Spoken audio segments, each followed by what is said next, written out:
The last winter. The snow fell like broken promises that December, each flake a reminder of warmth that would never return.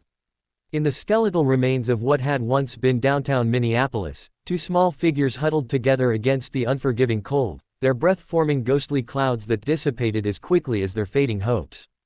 Emma and Ellie Morrison, identical twins who had just turned 7 the week before the world changed forever, sat pressed against each other on a makeshift bed of cardboard and torn blankets. Their pink dresses, once pristine for Sunday church services, now hung in tatters around their thin frames. The fabric had faded from rose to the color of old blood, stained with dirt and the remnants of meals scavenged from the ruins of civilization. Between them lay Rex, their German shepherd, his once magnificent coat now dull and patchy. The dog's ribs showed through his fur like the framework of an abandoned building, yet his dark eyes remained alert, watchful. Even in his weakened state, Rex positioned himself as a barrier between the twins and the harsh world beyond their shelter. Behind them, barely visible through the swirling snow, stood a figure that haunted their nightmares. David Chen, a man who had once been their neighbor, their father's co-worker, someone they had trusted. But that was before the collapse, before the food ran out, before desperation transformed ordinary people into predators. The red circle that seemed to hover around his head in the twins' vision wasn't real. It was the mark of danger their young minds had learned to associate with him, a warning signal that had kept them alive for the past 3 months. The story of how they had arrived at this moment began 6 months earlier, when the first reports of the economic collapse reached their quiet suburban neighborhood. Emma and Ellie's parents, Sarah and Michael Morrison, had initially dismissed the news as another temporary crisis that would resolve itself. They lived in a good neighborhood, had steady jobs, and maintained the American dream that had sustained their family through previous hardships. But this collapse was different. It wasn't just economic, it was systemic. The supply chains that fed the cities broke down like dominoes falling in slow motion. First, the grocery stores emptied. Then the gas stations ran dry. The power grid, strained beyond capacity as people hoarded electricity, began failing in rolling blackouts that eventually became permanent. Michael, an accountant at a mid-sized firm, watched helplessly as his company dissolved overnight when the banking system froze. Sarah, a nurse at the local hospital, continued working even as medical supplies dwindled and patients flooded in faster than they could be treated. The twins, too young to understand the magnitude of what was happening, noticed only that their parents seemed scared all the time and that their favorite foods had disappeared from the refrigerator. The first winter was the test that sorted the survivors from the casualties. Those who had prepared, who had stored food and supplies, managed to endure. Those who hadn't, families like the Morrisons, who had lived paycheck to paycheck despite their middle-class facade, found themselves among the millions facing starvation. It was during this first winter that David Chen began to change. He had been a software engineer, a quiet man who kept to himself but always waved to the twins when they played in their front yard. His wife had died in the chaos of the hospital system's collapse, and his 2 teenage sons had been caught in the city when the riots began. He never saw them again. Alone and grieving, David initially tried to maintain some semblance of normalcy. He shared what little food he had with neighbors, helped organize the community watch that attempted to keep their street safe from the roving gangs that had begun to emerge from the urban core. But as the weeks turned to months and the situation grew more desperate, something fundamental shifted in his psyche. The twins first noticed the change when Rex began growling whenever David approached their house. Dogs, Sarah had always told them, were good judges of character. If Rex didn't trust someone, neither should they. But their parents, grateful for any adult assistance in their struggle to survive, initially dismissed the dog's behavior as stress from the changed circumstances. The breaking point came on a February night when the temperature dropped to -20 degrees Fahrenheit. The Morrison family had been burning furniture to stay warm, and they were down to their last chair when David knocked on their door. He offered to share his kerosene heater, he said, but only if they were willing to contribute to the household in return. Michael Morrison was a proud man, but pride was a luxury they could no longer afford. He agreed to David's proposal without fully understanding what it would entail. The family moved into David's house, a 2-story colonial that had better insulation and more supplies. At first, it seemed like salvation. But David's generosity came with strings attached that gradually tightened around the family like a noose. He began making decisions for them: what they would eat, when they would sleep, where they could go. He instituted rules that seemed reasonable at first but grew increasingly arbitrary and controlling. The twins were forbidden from leaving the house without his permission. Sarah was required to cook and clean for him in addition to caring for her own family. Michael was expected to venture out on dangerous supply runs that David himself wouldn't undertake. The situation deteriorated when spring failed to bring the relief they had hoped for. The government relief efforts that had been promised never materialized in their area. The emergency broadcasts that had provided some semblance of connection to the outside world ceased entirely. They were truly on their own, and David's control over their lives became absolute. It was Emma who first spoke the words that had been growing in all their minds like a cancer. "Mommy," she whispered one night when she thought David couldn't hear, "I think Mr. David wants to hurt us." Sarah Morrison knew her daughter was right. She had seen the way David looked at her family, not with the concern of a helpful neighbor, but with the calculating gaze of someone who viewed them as resources to be managed and eventually consumed. She had noticed how he always ate before they did, how he hoarded the best supplies for himself, how his rules seemed designed to break down their resistance rather than ensure their survival. But leaving seemed impossible. Outside David's house, the world had become a wasteland of abandoned buildings and roving gangs. The twins were too young and weak to survive a journey to anywhere else, assuming there was anywhere else to go. Sarah and Michael found themselves trapped in a devil's bargain, accepting David's increasingly harsh control in exchange for basic shelter and protection. The twins coped with their situation the way children always do, by creating their own world within the nightmare. Emma, the more outgoing of the two, would tell Ellie elaborate stories about magical kingdoms where good always triumphed over evil. Ellie, quieter and more observant, would sketch pictures in the margins of old books, creating visual narratives of their escape to better places. Rex became their constant companion and protector.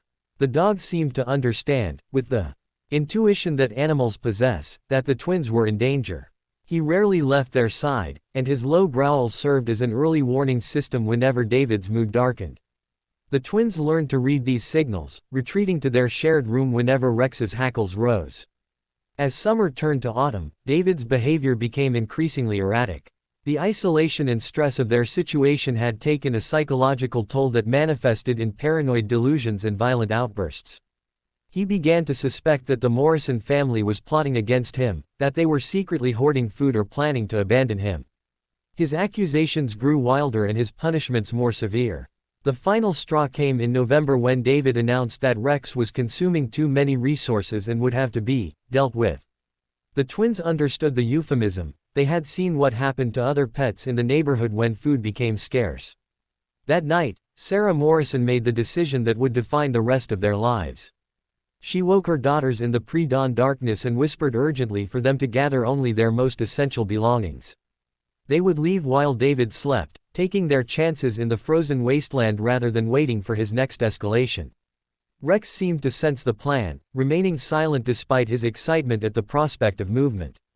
But David was not asleep. He had been watching, waiting, preparing for exactly this moment. As the family tried to slip out through the back door, he appeared in the hallway like a specter from their worst nightmares. "Where do you think you're going?" he asked, his voice carrying a deadly calm that was more terrifying than any shout.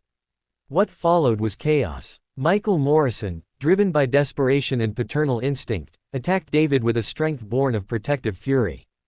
The two men crashed through furniture and walls as they fought, their struggle echoing through the empty house like thunder. Sarah grabbed her daughters and ran, Rex at their heels, fleeing into the storm that raged outside. They never saw Michael again. For 3 days, Sarah led her daughters through the abandoned streets of their former neighborhood, searching for shelter while avoiding the gangs and wild animals that now ruled the urban landscape. Rex proved invaluable during this journey, his keen senses alerting them to dangers before they became fatal threats. The dog seemed to understand that he was now the family's primary protector, and he took the responsibility seriously. They found temporary refuge in the basement of an abandoned church, where canned goods from the food pantry provided sustenance for several weeks. But winter was coming, and the building offered little protection from the elements. Worse, Sarah had developed a persistent cough that grew stronger each day, racking her increasingly frail body with violent spasms that left her gasping for breath. The twins watched their mother deteriorate with the helpless terror that only children can experience. They tried to take care of her the way she had always cared for them, bringing her water in cupped hands and sharing their meager food rations. But they were fighting a battle they couldn't win against pneumonia, malnutrition, and the broken spirit of a woman who had lost everything that mattered to her. Sarah Morrison died on a Tuesday morning in early December, just as the season's first blizzard began to rage outside their shelter. Her last words were instructions to her daughters about how to survive without her: stay together always, trust Rex's instincts, avoid other people unless absolutely necessary, and never give up hope that things would eventually get better. The twins buried their mother in the church cemetery, using a rusty shovel they found in the maintenance shed to break through the frozen ground. Rex helped by digging with his paws, as if he understood the solemnity of the moment. They marked the grave with a wooden cross made from 2 broken chair legs, and Emma scratched their mother's name into the wood with a nail. That night, as they huddled together in the church basement with only Rex for warmth, the twins made a pact. They would survive this winter, and the next one, and as many as it took until the world returned to normal. They would take care of each other the way their parents had taught them, and they would never abandon Rex the way David had wanted them to abandon each other. But survival proved more challenging than their 7-year-old minds could have imagined. The church basement, while providing shelter from the wind, offered little protection from the cold that seeped through the walls like a living thing. Their supply of canned goods dwindled rapidly, and Rex grew thinner each day as he shared his meager portions with the girls who had become his pack. It was during their darkest hour that David found them. He appeared one morning like a nightmare made flesh, his face gaunt from months of struggle but his eyes still burning with the obsessive need to control. He had been searching for them, he explained, because he was worried about their welfare. He offered food, warmth, and protection, the same promises he had made before, delivered with the same false smile that had once fooled their parents. But the twins were no longer the naive children who had trusted him months earlier. They had learned to read the signs of danger, to trust their instincts over the words of adults who claimed to want to help them. When David extended his hand toward Emma, Rex positioned himself between them, his lips pulling back to reveal teeth that, while dulled by hunger, were still capable of doing damage. "You girls need to come with me," David said, his voice carrying the edge of barely controlled frustration. "It's not safe out here alone. I can take care of you like your parents would have wanted." Ellie, who rarely spoke to strangers, found her voice in that moment. "Our parents told us to stay away from bad people," she said, her words carrying a clarity that cut through David's manipulation like a blade. David's facade cracked, revealing the desperate, dangerous man beneath. "Your parents are dead," he snarled. "I'm all you have left. You can come with me willingly, or I can make you come. But either way, you're not staying here." It was then that the twins understood with crystal clarity what their mother had meant when she told them to avoid other people unless absolutely necessary. David wasn't offering rescue, he was offering a different kind of imprisonment, one that might be even worse than the physical hardships they currently faced. Emma grabbed her sister's hand and pulled her toward the church's rear exit, Rex following close behind. They burst out into the storm, the wind hitting them like a physical blow, but they kept running. Behind them, they could hear David shouting threats and promises in equal measure, his voice growing fainter as they put distance between themselves and their would-be captor. They ran through streets they had once known as well as their own backyard, now made alien by abandonment and decay. Past the playground where they had spent countless summer afternoons, its swings now twisted into abstract sculptures by ice and neglect. Past the school where they should have been learning arithmetic and reading, its windows dark and broken like the eyes of a corpse. Rex led them through paths that only he seemed to know, his canine instincts guiding them away from the most dangerous areas. And toward whatever shelter they might find. The dog had grown thin and weak, but his devotion to the twins remained unwavering. He was more than their pet now, he was their guardian angel, their guide through hell. They found refuge that night in an abandoned gas station, its metal shell offering some protection from the wind. The twins huddled together in the corner, sharing body heat while Rex patrolled the perimeter with ears that never stopped listening for approaching danger. The cold was brutal, seeping through their inadequate clothing and settling into their bones like a permanent ache. As they sat in the darkness, listening to the wind howl through the broken windows, Emma began to tell one of her stories. It was about two princesses who had been cursed to wander through an endless winter, searching for their kingdom that had been hidden by an evil sorcerer. They had only their loyal wolf companion to guide them, and each night they grew weaker as they struggled against the magic that held their land in its frozen grip. But how does it end? Ellie whispered, her voice barely audible over the storm. Emma was quiet for a long moment, and when she spoke, her words carried a wisdom that seemed far beyond her years. I don't know yet, she admitted. But I think maybe they have to save themselves. Maybe the kingdom they're looking for isn't a place at all. Maybe it's just staying together and not giving up, even when everything seems hopeless. Ellie nodded solemnly, understanding in the way that twins often do without need for explanation. They had lost their parents, their home, their entire world as they had known it. But they still had each other, and they still had Rex, and sometimes that was enough to keep the darkness at bay. The next morning brought no relief from the storm, but it did bring an unexpected discovery. While exploring the back room of the gas station, Ellie found a cache of emergency supplies that the previous owner had apparently hidden before abandoning the building. There were canned goods, blankets, even a battery-powered radio that still held enough charge for a few hours of operation. For the first time in weeks, they heard human voices that weren't threatening or demanding.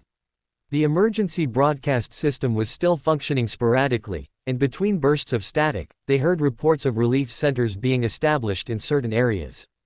The messages were fragmentary and often contradictory, but they provided something that had been missing from the twins' lives for months: hope. According to the broadcasts, there was a functioning camp about 50 miles north of the city, where survivors were being provided with food, medical care, and shelter. The journey would be dangerous, especially for two young children traveling on foot through hostile territory. But staying in the city seemed even more perilous, particularly with David still searching for them. The twins spent 3 days in the gas station, resting and planning their escape route. Rex slowly regained some strength from the canned meat they shared with him, and his renewed energy seemed to boost the girls' morale as well. They studied maps they found in the station's office, tracing potential routes with their small fingers and discussing the challenges they would face. Emma, despite being the more talkative of the two, proved to be the practical planner. She organized their supplies, rationed their food, and established a schedule for keeping watch while the others slept. Ellie, quieter but equally determined, focused on caring for Rex and monitoring the radio for any new information about the relief centers. On their 4th morning in the gas station, they were awakened by the sound of footsteps crunching through the snow outside. Rex's ears perked up immediately, and his low growl confirmed what the twins feared: David had found them again. "I know you're in there," his voice called out, distorted by the wind but unmistakably familiar. "Come out now and we can talk about this reasonably. I'm not going to hurt you. I just want to help." The twins remained silent, pressed against the back wall of the storage room while Rex positioned himself at the doorway. They could hear David moving around the building, testing doors and windows, searching for a way inside. His voice continued its false reassurances, but underneath the surface calm, they could detect the rage and desperation that drove him. "Your parents asked me to take care of you before they died," he lied, his words echoing through the empty building. "They made me promise to keep you safe. I'm trying to honor that promise, but you're making it very difficult." Emma felt Ellie's hand squeeze hers tighter, and she squeezed back in response. They both knew David was lying. Their mother had explicitly warned them about him before she died. But hearing their parents' names used as weapons in his manipulation attempt made their loss feel fresh and sharp all over again. For hours, David continued his siege of the gas station, alternating between false kindness and barely concealed threats. He told them about the warm house he had prepared for them, the food he had stockpiled, the safety he could provide. But he also described the dangers that awaited them in the outside world: the gangs, the wild animals, the weather that could kill them in minutes. As night fell and David's voice grew hoarse from shouting, the twins made their decision. They couldn't wait any longer. Every hour they remained trapped in the gas station was an hour that brought David closer to finding a way inside, and an hour that took them further from their goal of reaching the relief center. Using the cover of darkness and the sound of the wind to mask their movement, they slipped out through a loose board in the back wall that Ellie had discovered during their exploration of the building. Rex followed silently, his training from their father's hunting trips serving them well in their escape. They moved through the night like ghosts, following railroad tracks that stretched north toward their destination. The twins walked hand in hand, stumbling frequently in the darkness but never letting go of each other. Rex ranged ahead and behind them, his senses alert for any sign of pursuit or other dangers. The cold was their constant enemy, more relentless than David, more dangerous than any human threat they might encounter. It crept through their clothing and settled into their extremities, numbing their fingers and toes until they could barely feel their own footsteps. Emma began to worry that they would simply freeze to death before reaching help, but she kept these fears to herself to avoid frightening her sister. By dawn, they had covered nearly 10 miles, an impressive distance for two small children carrying supplies and traveling through difficult terrain. They found shelter in an abandoned railroad bridge, its concrete structure providing some protection from the wind. Rex collapsed immediately, his tongue lolling out as he panted from exhaustion despite the freezing temperature. Ellie noticed that her sister's lips had taken on a blue tinge that worried her. Emma's breathing had become shallow and rapid, and she shivered constantly despite being wrapped in both their blankets. Hypothermia, their mother had taught them during their medical training sessions, was a silent killer that could take a person before they even realized they were in danger. "We need to build a fire," Ellie announced, though she had no idea how to accomplish this task. They had matches from the gas station, but everything around them was wet from snow and impossible to ignite. It was Rex who provided the solution. The dog began digging in a corner of the bridge where debris had accumulated, uncovering dry newspaper and cardboard that had been protected from the weather. Working together, the twins managed to create a small fire that provided both warmth and a sense of accomplishment that boosted their spirits. As they sat around their tiny blaze, sharing a can of peaches they had saved for emergencies, Emma resumed her storytelling tradition. But this time, the story was different. Instead of magical kingdoms and fantasy adventures, she told the tale of two real girls who were walking through winter to find a place where people still cared about each other. In this story, Emma said, her voice stronger now that the fire had warmed her, the girls aren't princesses waiting to be rescued. They're the heroes of their own adventure. They saved themselves. Ellie smiled for the first time in days. And their wolf companion helps them, she added, reaching out to scratch Rex behind his ears. Because heroes always have loyal friends who stand by them. They slept in shifts that day, taking turns keeping the fire alive and watching for any sign of David's pursuit. When evening came, they resumed their journey, walking through a landscape that seemed designed by nature specifically to test human endurance. The second night of their journey was worse than the first. The temperature dropped even further, and a new storm system moved in, bringing wind that cut through their clothing like knives. Rex began to struggle, his paws bleeding from the frozen ground and his breathing becoming labored. The twins realized with growing horror that their faithful companion might not survive the journey. They made the difficult decision to carry Rex whenever possible, taking turns bearing his weight despite their own exhaustion. The dog protested weakly, as if understanding that he was becoming a burden, but the twins refused to leave him behind. He had protected them when they needed protection, now it was their turn to care for him. Heroes don't abandon their friends, Emma told Rex firmly as she struggled to lift him over a fallen tree. And you're our friend forever. The third day brought them to the outskirts of a small town that appeared completely abandoned. The streets were empty except for abandoned cars buried under snow drifts, and most of the buildings showed signs of hasty evacuation. But in the center of town, smoke was rising from the chimney of what appeared to be a diner. Approaching carefully, with Rex alert despite his weakness, the twins peered through the frost-covered windows to see a scene that seemed almost miraculous. Inside, a group of about 20 people, men, women, and children, were gathered around tables, sharing a meal and talking quietly among themselves. It looked like civilization, like the normal world they remembered from before the collapse. But their previous experiences had taught them caution. They watched from hiding for several hours, studying the people inside, looking for signs that this might be another trap. What they saw gradually convinced them that these were genuinely good people trying to help each other survive. Children played games in one corner while adults organized supplies and planned their next moves. There was laughter, something the twins hadn't heard in months. When they finally worked up the courage to approach the door, they were greeted by a woman named Margaret who took one look at their condition and immediately brought them inside. Margaret was a retired teacher who had been leading this group of survivors. for several months, organizing them into a functional community based on mutual aid and shared resources. For a few precious weeks, the twins experienced something approaching normal childhood again. There were regular meals, warm beds, and other children to play with. Rex received medical attention from a veterinarian in the group and slowly began to recover his strength. Emma and Ellie started to believe that they had found the safe haven they had been seeking. But their sense of security was shattered when David appeared at the diner's windows on a snowy morning in late December, his face pressed against the glass like a demon seeking entry to paradise.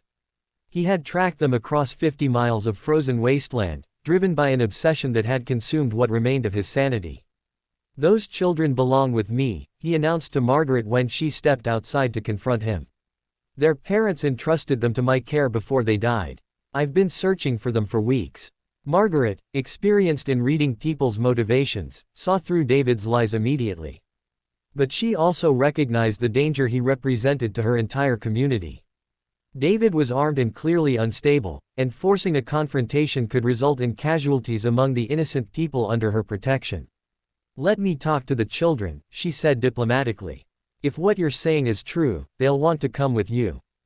But when Margaret spoke privately with Emma and Ellie, their terrified expressions told her everything she needed to know. These children weren't lost family members, they were refugees fleeing from a predator who had been systematically abusing them. The standoff lasted for 3 days. David camped outside the diner, maintaining his vigil regardless of weather conditions, occasionally calling out threats disguised as worried concern for the twins' welfare. Inside, the community debated what to do. Some wanted to fight, to protect the children at all costs. Others worried about provoking violence that could destroy everything they had built. Margaret made the decision that probably saved everyone's lives. On the third night, she helped the twins slip out through a basement exit that connected to the town's storm drainage system. They could follow the tunnels for several miles before emerging outside of town, giving them a head start on their journey to the relief center that was still 30 miles away. "I'm sorry we can't do more," Margaret whispered as she hugged each girl goodbye. "But this isn't the end of your story. You're stronger than you know, and you've got each other. That's more than a lot of people have." Rex whined softly as they prepared to leave, as if sensing that this separation was different from their previous departures. This wasn't just another stage in their journey, it was a return to the isolation and danger they had briefly escaped. But the dog followed the twins without hesitation, his loyalty transcending his own fears and desires. They emerged from the storm drains into a world that seemed even more hostile than before. The brief taste of safety had reminded them what they were missing, making their current predicament feel even more desperate. The snow was falling harder now, and the wind carried a bite that suggested the worst of winter was still ahead of them. For the next week, they traveled during the darkest hours before dawn, sleeping during the day in whatever shelter they could find. Abandoned farmhouses, collapsed barns, even the rusted hulks of automobiles became their temporary homes as they slowly made their way north toward the promise of help. Rex's condition deteriorated again during this period.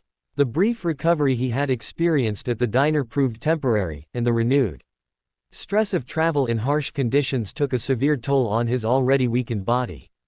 The twins could see him struggling with each step, but he never complained, never slowed their pace, never suggested through his behavior that they should abandon him. It was Ellie who first noticed that Rex was bleeding from his paws, leaving red tracks in the snow that could potentially be followed by anyone pursuing them. She tore strips from her own dress to wrap his feet, her small hands working carefully despite the cold that made her fingers clumsy and slow. "Does it hurt?" she asked the dog, knowing he couldn't answer but needing to express her concern somehow. Rex licked her face in response, his tail managing a weak wag that communicated more than words ever could. He was telling her that pain was acceptable as long as his pack remained together and safe. On their 8th day of travel, they reached a ridge that offered a view of the landscape ahead. In the distance, perhaps 10 miles away, they could see the smoke from multiple fires and what appeared to be organized activity. The relief center was real, and it was within reach. But their celebration was premature. As they stood on the ridge, exhausted but encouraged by the sight of their destination, a familiar figure emerged from the tree line behind them. David had been following their trail, moving more quickly than they had because he wasn't burdened by the need to care for an injured animal or stop frequently to rest. "End of the line," he called out, his voice carrying across the snow with devastating finality. No more running. No more hiding. It's time to come home. The twins looked at each other, and in that moment, a silent communication passed between them that transcended words. They had come too far and survived too much to surrender now, just when salvation was within sight. Emma squeezed Ellie's hand 3 times, their secret code that meant, "I love you no matter what happens." Rex struggled to his feet, positioning himself between the twins and David despite his obvious weakness. The dog's growl was barely audible, but his intention was clear. He would fight to protect his pack, even if that fight would be his last.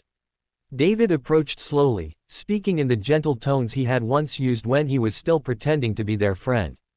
But his words couldn't disguise the madness in his eyes or the way his hands shook with barely controlled violence. "I've kept you alive this long," he said, as if the twins owed him gratitude for his pursuit. "Without me, you would have died months ago. Your parents understood that. They knew I was the only one who could take care of you properly." Emma found her voice, and when she spoke, it carried the authority of someone who had seen too much and learned too quickly what the world was really like. "Our parents never wanted us to go with you," she said clearly. "They warned us about people like you. And our dog knows you're bad because dogs can smell bad people." David's false smile disappeared entirely, replaced by the snarl of a predator whose prey had refused to cooperate. "That mangy mutt has been nothing but trouble from the beginning," he spat. "When we get home, I'm going to deal with him once and for all." It was then that Rex made his choice. With the last of his strength, the dog launched himself at David, not to attack but to delay, to give the twins time to run toward the safety that lay ahead. The collision sent both man and animal tumbling into the snow, David's angry shouts mixing with Rex's pained yelps as they rolled down the slope.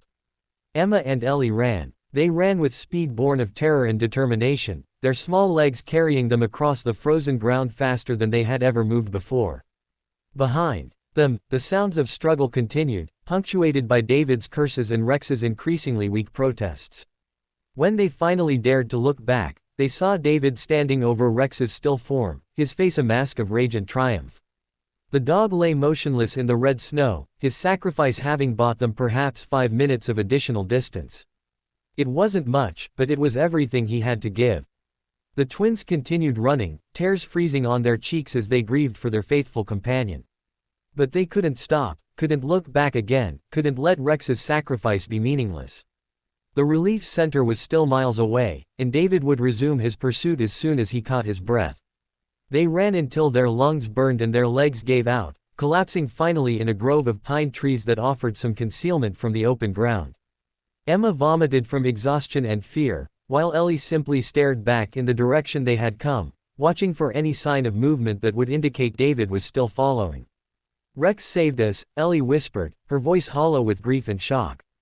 Emma nodded, unable to speak past the lump in her throat. The dog had been with them since before they could walk, had been their constant companion through the collapse of everything they had known. His loss felt like losing another family member, another piece of their former lives torn away by the cruelty of their new reality. But they couldn't afford to grieve properly, not yet.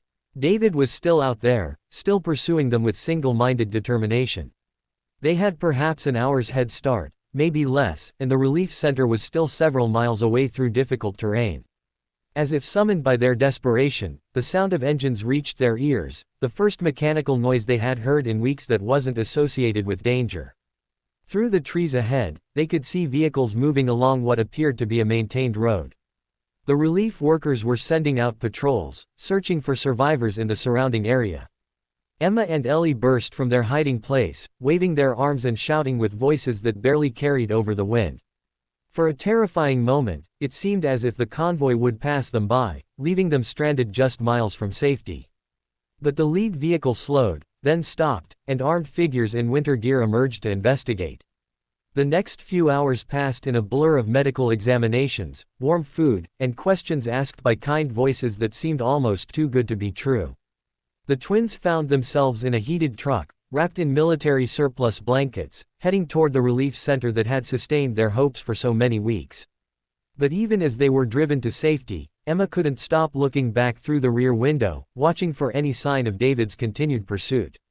The man had demonstrated a persistence that bordered on supernatural, and she feared that even the refuge of the relief center might not be enough to stop him permanently.